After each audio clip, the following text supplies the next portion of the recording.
C'est toujours un bonheur de nous retrouver en ce lieu où se développe depuis plusieurs années notre volonté de bâtir quelque chose de significatif pour l'olympisme de notre pays. Mesdames, Messieurs, je voudrais d'abord honorer la mémoire de ceux qui n'ont pas achevé la tâche pour laquelle nous nous battons. Ils nous rappellent l'attachement à l'idéal olympique, alors nous sollicitons la miséricorde à leurs âmes. Amen. Mesdames, Messieurs, en 2025, nous avons cru une période d'incompréhension entre les structures gestionnaires du sport national. Dans notre compréhension, être gouverné signifie participer à une co-construction structurée et consensuelle. Sur ce sujet, nous avons privilégié un comportement éthique. Il en fut rempli de manifestations heureuses sur tous les thèmes de l'olympisme, comme la formation, la femme dans le sport, l'athlète, l'éducation olympique et la médecine du sport.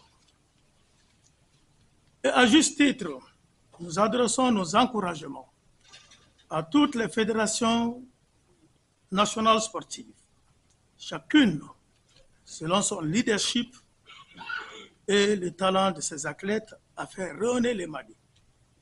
Entre autres, le mouvement olympique national peut s'enorgueillir de la brillante élection du président commissaire colonel Tounkara à la présidence de la zone 2 de la Confédération africaine de handball. C'est là une bonne opportunité pour nos présidents, que je sais tous méritants, à adopter le même engagement dans leur discipline sportive. Par le basket de Chine et d'Égypte, nous attendons les échos sonores du prestige grandissant du Mali. Je tiens à témoigner ma gratitude à toutes les fédérations qui, dans tout engagement patriotique, font de chaque compétition internationale un jour de drapeau pour le Mali. Mesdames, Messieurs, je me réjouis de voir que nous avons toujours cultivé l'esprit d'équipe. Cela renforce notre unité et protège l'autonomie de notre institution. En effet, chacun a donné le meilleur de lui-même pour atteindre les objectifs et protéger l'image du Mali et de son Sénat. Recevez ma gratitude pour cet engagement. Une fois n'est pas coutume, il me plaît en votre nom de féliciter l'équipe pédagogique de l'Académie nationale olympique pour son expertise reconnue dans notre sous-région. Mesdames, Messieurs, par notre gouvernance exemplaire et pour notre pays, nous avons construit une institution qui compte dans l'environnement du mouvement olympique international. Mesdames, Messieurs, l'Assemblée générale ordinaire est un rituel annuel. Cette année encore, nous y participons de bon cœur.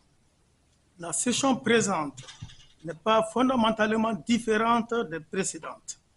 Comme d'habitude, elle reçoit la présentation des rapports d'activité et financiers et évalue la performance par rapport aux objectifs.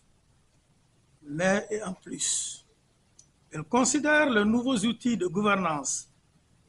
Elle fait des projections réalistes et raisonnables sur les projets du mouvement du nouveau quadriennal. Elle élargit la base du mouvement olympique national par de nouvelles affiliations. Elle rend attentif au projet du nouveau siège du CNSM dont la procédure administrative se poursuit normalement. Chers délégués, toutes ces questions sont soumises à votre approbation.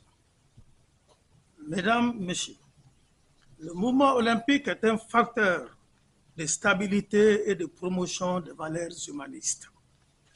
Par nos actions, il sensibilise la jeunesse sportive à des relations amicales, au respect mutuel, à la culture de la citoyenneté. Sur ce, je souhaite à toutes et à tous une excellente session. Je vous remercie.